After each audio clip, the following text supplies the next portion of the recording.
কোথাও হয়ে গেছে, রাত 3টা বাজে অ্যাম্বুলেন্স যাওয়ার কারণটা কি? আমাদের শিক্ষা উপদেষ্টা মাহফুজরা আমাদের শিক্ষা উপদেষ্টা ডাক্তার ইউনুস না, সে জানে না তাকে আমার একটা স্টুডেন্টকে কিভাবে শিখাবে।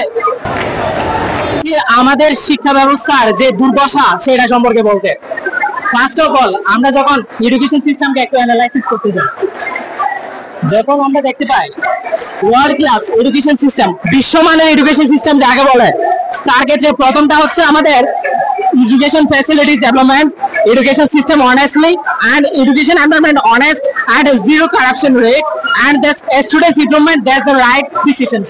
এর পরবর্তীতে আমরা যখন এই কাজগুলো যখন ডেভেলপ করব, তখন একটা শিশুর উপর আমরা অ্যাপ্লাই করতে পারবো যে একটা শিক্ষা ব্যবস্থার সিলেবাসটা, আপনারা সিলেবাসটা করছেন একরকম, পরীক্ষা ব্যবস্থা করছেন একরকম, কোনো নির্দিষ্ট কোনো সিস্টেমেটিক নাই, আপনারা করছেন রাতে 3টা বাজে অফিসিয়ালি নিউজ দিচ্ছেন। ওয়ালটন এখন দেশের সীমানা পেরিয়ে পৌঁছে গিয়েছে 50টিরও বেশি দেশে। ওয়ালটন, ঘরে ঘরে বিশ্বজুড়ে। 3টা বাজে কেউ নিউজ দেয়, রাতে 3টা বাজে বলছে স্কুল অ্যাডভাইজার, আপনি এডুকেশন অ্যাডভাইজার কোনো নোটিশে দিচ্ছে না।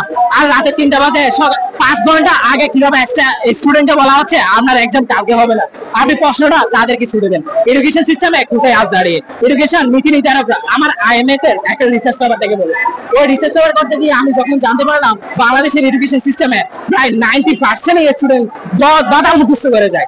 কেন আপনারা চাপে দিচ্ছেন?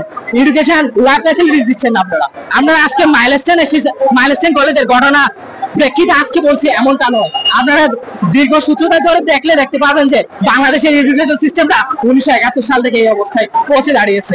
এডুকেশন সিস্টেমকে আমরা যদি ডেভেলপ করতে চাই, তাহলে দেশের PhD হোল্ডাররা আর বড় বড় অধ্যাপকদের উচ্চ USA বা ইউকে থেকে আনতে হবে। আমাদের কেন আনতে হবে? আমরা কি এডুকেশন সিস্টেম কোথায় দাঁড়িয়ে, সে প্রশ্নটা আমাদের আজকে দাবি ছিল এডুকেশন, এবং একই সাথে দাবি ছিল যে তাদের পদত্যাগ।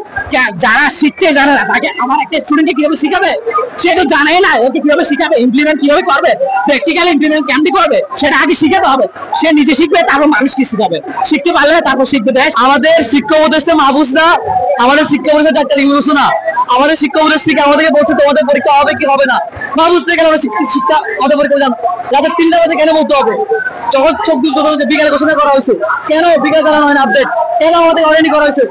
পুরো বাংলাদেশে 24 ঘোষণা করা হয়েছে, সবার কাছে আমাদের মন নাই আমরা অবশ্যই আমরা পরীক্ষা দিব। বস্কদের একদম কথা, আমরা শিক্ষা উপদেষ্টার পদত্যাগ চাই, তার সচিবের পদত্যাগ চাই।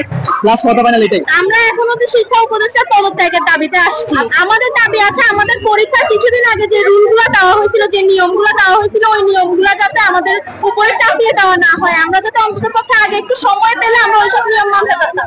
আমাদেরকে সময় দেওয়া হয়নি, যার কারণে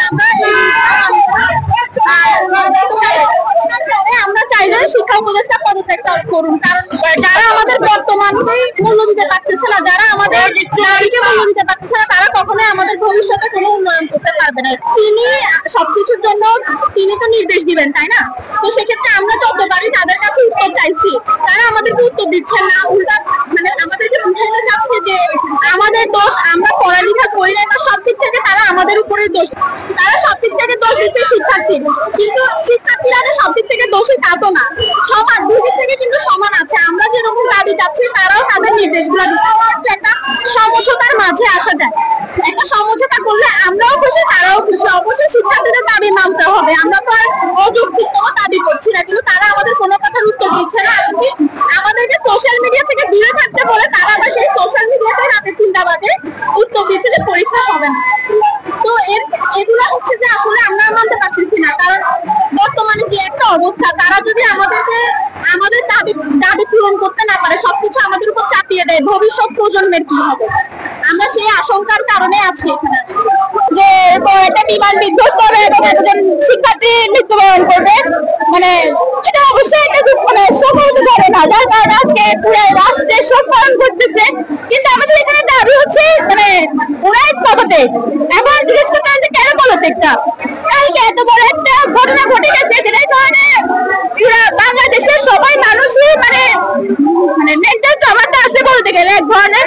সে এত কিছুর মধ্যে একজন শিক্ষার্থীর পরীক্ষা দেওয়া কোনোভাবেই মানে হয়ে উঠছে না সেটা, কিন্তু শিক্ষা উপদেষ্টা রাতে 3টা পর্যন্ত আমাদেরকে কোনো ধরনের নিউজ দেয় নাই যে পরীক্ষা হবে কি হবে না, যেটা আমার দ্বারা আমরা এক্সপেক্ট করি নাই। এছাড়া রাতে মাইলস্টোনের ওইখানের মধ্যে অ্যাম্বুলেন্সের কাজটা কি? আমাদেরকে বলা হয়েছে আমাদের পরীক্ষায় 32 পেলে 33 দিয়ে পাস করানো হবে না, না মানে না। তাহলে ওনারা লাশের সংখ্যা এত কমাই বলতেছে কেন? ওনারা বলতে লাশ সব উদ্ধার হয়ে গেছে, তারা 3টা বাজে লাশ কোথাও হয়ে গেছে, তারা 3টা বাজে অ্যাম্বুলেন্স যাওয়ার কারণটা কি?